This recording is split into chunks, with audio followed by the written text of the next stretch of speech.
warahmatullahi wabarakatuh.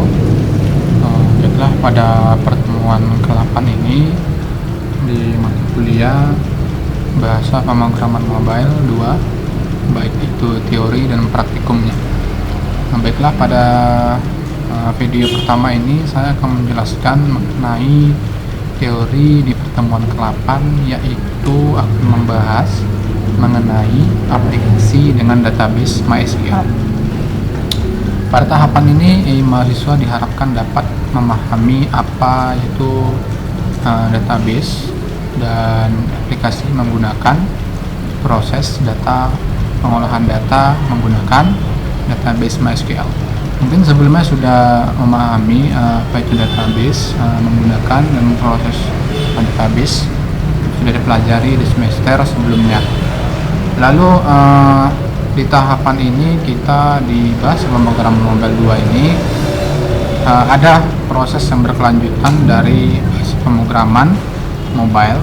Sebelumnya kita sudah belajar mengenai SQL, mengenai database, mengenai proses-prosesnya, dan sudah dipelajari dasar-dasarnya semua.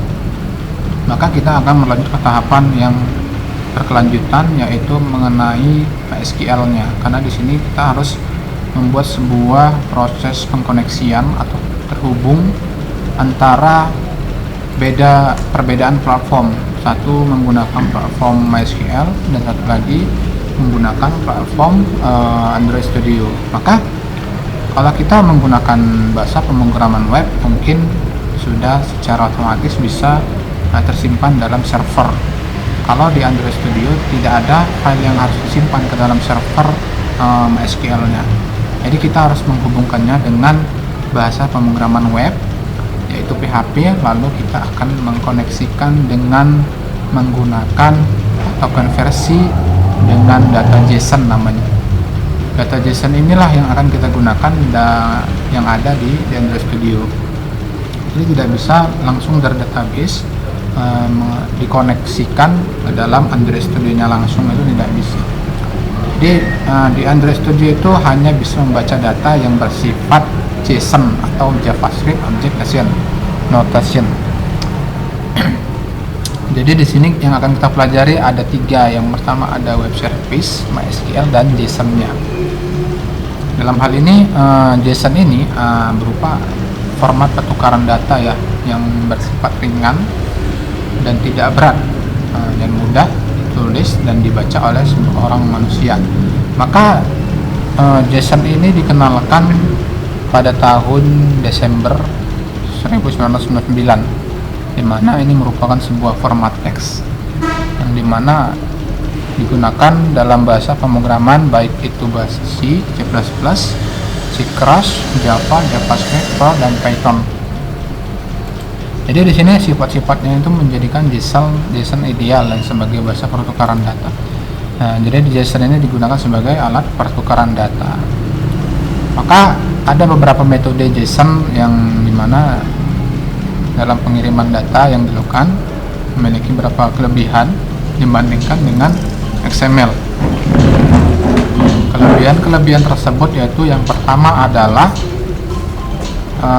format penulisan untuk mempresentasikan sebuah struktur data yang rumit dan berbentuk hierarki, di mana penulisan dalam JSON ini, bahasa pemrograman JSON ini itu harus terstruktur.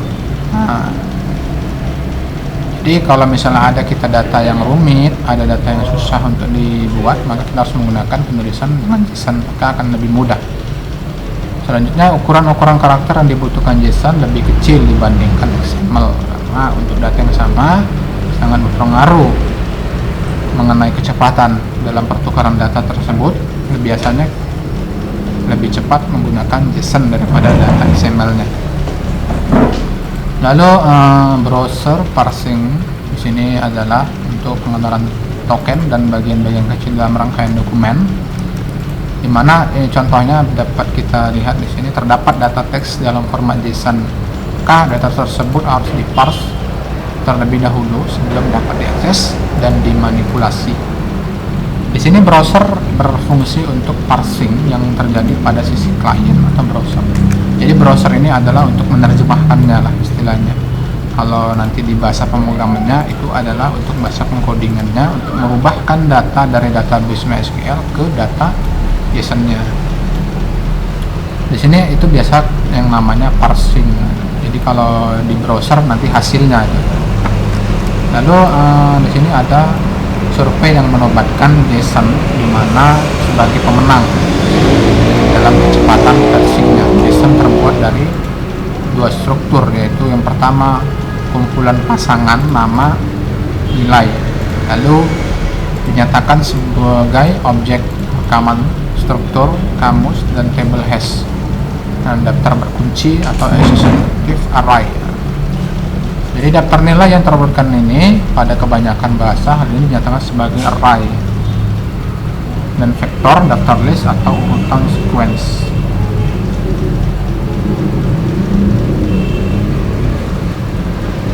Lalu struktur data ini sebagai struktur data universal yang dimana pada dasarnya pada semua bahasa pemrograman mendukung struktur yang ada pada datanya. Maka hal ini pantas disebut sebagai demikian karena formatnya data mudah dengan bahasa pemrograman yang juga berdasarkan pada struktur data JSON-nya. Lalu di sini ada pengertian dari adapun jenis-jenis dari JSON tersebut, ada bentuknya. Yang pertama adalah objek, yaitu ya sepasang nama atau nilai yang tidak diurutkan. Maka objek dimulai dengan kurung kurawal dan diakhiri dengan kurung kurawal tutup. Setiap nama diikuti dengan titik dua, lalu dan setiap pasangan nama atau dipisahkan oleh koma. Lalu di sini ada namanya larik.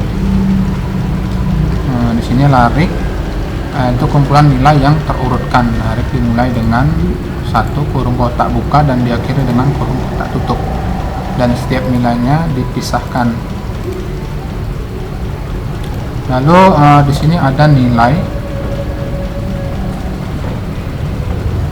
Ada nilai larik yang nilai diurutkan. Larik dimulai dengan kurung kotak buka dan diakhiri dengan kurung kotak tutup. Setiap nilai dipisahkan dengan koma. Selanjutnya nilai atau value dapat berupa sebuah string yang dalam tanda kutip ganda atau angka, atau true atau false atau null, atau sebuah objek yang dijadikan sebuah larik, dimana struktur tersebut dapat disusun seperti ini ya: string number, object, array, dan true and false. Lalu string di mana kumpulan dari 0 atau lebih berkarakter Unicode yang dibungkus dengan tanda kutip ganda. Dalam string ini dapat menggunakan backslash, escapes untuk membentukkan karakter khusus. Sebuah karakter yang mewakili karakter tunggal pada string, yaitu sangat mirip dengan string C atau Java. Selanjutnya ini adalah string JSON-nya. Bentuk dari notasi string JSON. Angka-angka ini biasa sangat mirip dengan angka C atau Java pada format oktal dan hexadesimal yang tidak digunakan. Ini ada bentuk dari desimal nilai dari bahasa C dan atau Java-nya. Oke, baiklah, ini adalah video pertama mengenai penjelasan dari apa itu JSON, teori JSON. Selanjutnya saya akan menjelaskan nanti mengenai yang kedua adalah pembuatan file untuk mengkonversi atau menerjemahkan database kita ke dalam bentuk JSON atau halaman browser parse yang tadi saya jelaskan.